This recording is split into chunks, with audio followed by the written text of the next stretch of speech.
Hashem Chok Israël, Ilou Nishmat, Avraham Shalom Bar Rachel.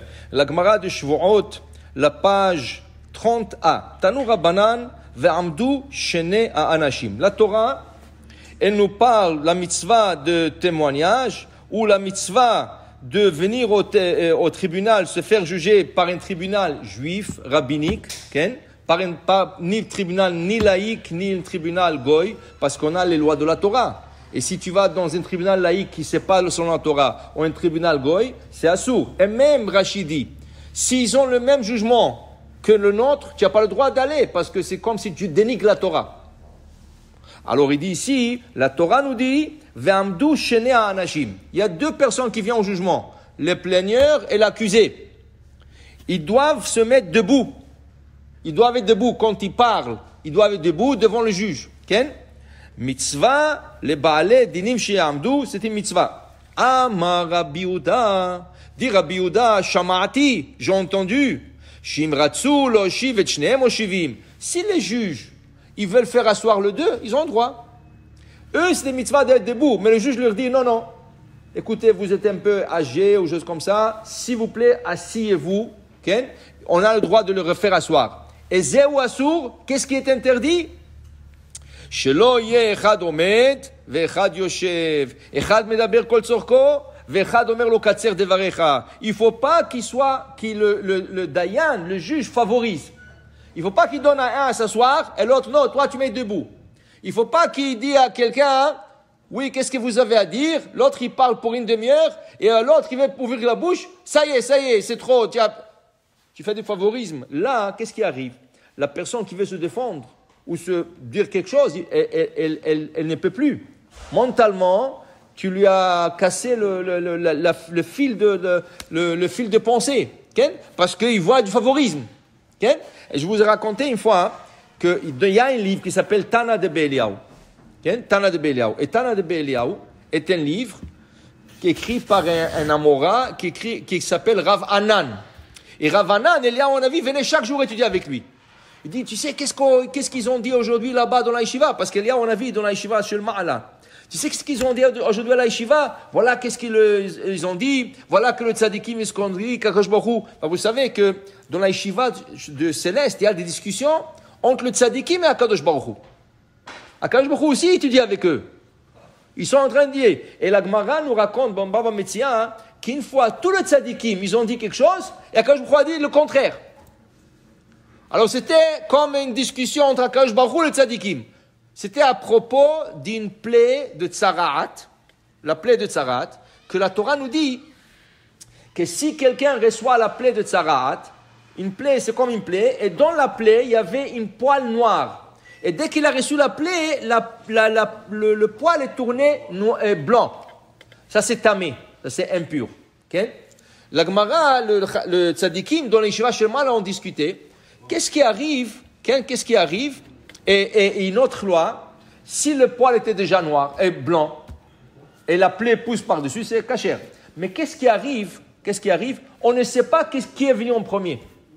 Est-ce que c'est la plaie qui est venue en premier, ensuite le poil blanc, ou c'est le poil blanc qui était déjà là, et la plaie a poussé sur un poil blanc? On ne sait pas. Okay? Et là, c'était une discussion entre le Shamaim, entre le tzadikim du ciel, et Akadosh Baruch Hu. Et là, c'était intéressant que Akadosh Baruch Hu, les tzadikim me disent quelque chose, Akadosh Baruch Hu. Normalement, Akadosh Baruch Hu dit, c'est la Torah d'Hachem. Mais pour te dire qu'Hachem laisse la place aux tzadikim de discuter dans la Torah. Alors ici, il te dit, Rav Anan, Eliaou Hanavi venait chaque jour le visiter. Et une fois, il est venu quelqu'un se faire juger chez Rav Anan, c'était un dayan. Et qu'est-ce qui est arrivé? Il lui a emmené un panier de fruits. Le monsieur, il lui a emmené un panier de fruits. Quand il lui a emmené ça, il dit, c'est quoi ça? Il dit, vous savez, j'ai un problème avec mon voisin et je veux que vous arrangez la litige et tout ça. Il dit, moi, je ne peux pas le faire maintenant. Pourquoi tu m'emmènes un panier de fruits? C'est comme du pot de vin? Tu veux que je te favorise dans le jugement? C'est assour, l'otikar shochad. Moi, je n'ai pas le droit. Il dit, non, chas v'shalom, ça c'est un cadeau. Ça c'est rien qu'un cadeau, ça n'a rien à voir. Oui, je m'excuse. Le fait que tu me l'as emmené, c'est comme un pot de vin. Mais je comprends peut-être tu ne pensais pas du mal, alors je vais t'envoyer chez un autre rabbin qui va te juger. Et je vais lui écrire un petit mot, comme quoi il te reçoit. Alors il lui a écrit, voilà, Rav Nachman, s'il vous plaît, recevez ce monsieur, Ken, recevez ce monsieur, parce que je ne peux pas le recevoir moi, mais occupez-vous de lui. Il lui a envoyé. Quand Rav Nachman il a vu la note, il a dit, pourquoi Rav Hanan m'a envoyé chez moi? Parce que je ne peux pas... peut-être c'est un membre de sa famille. Alors c'est un conflit d'intérêts. Tu ne veux pas être Dayan chez un membre de la famille, c'est un conflit d'intérêts. Alors il a dit, ok, je vais voir. Et là, pendant le jugement, Rav Nachman penchait vers ce monsieur.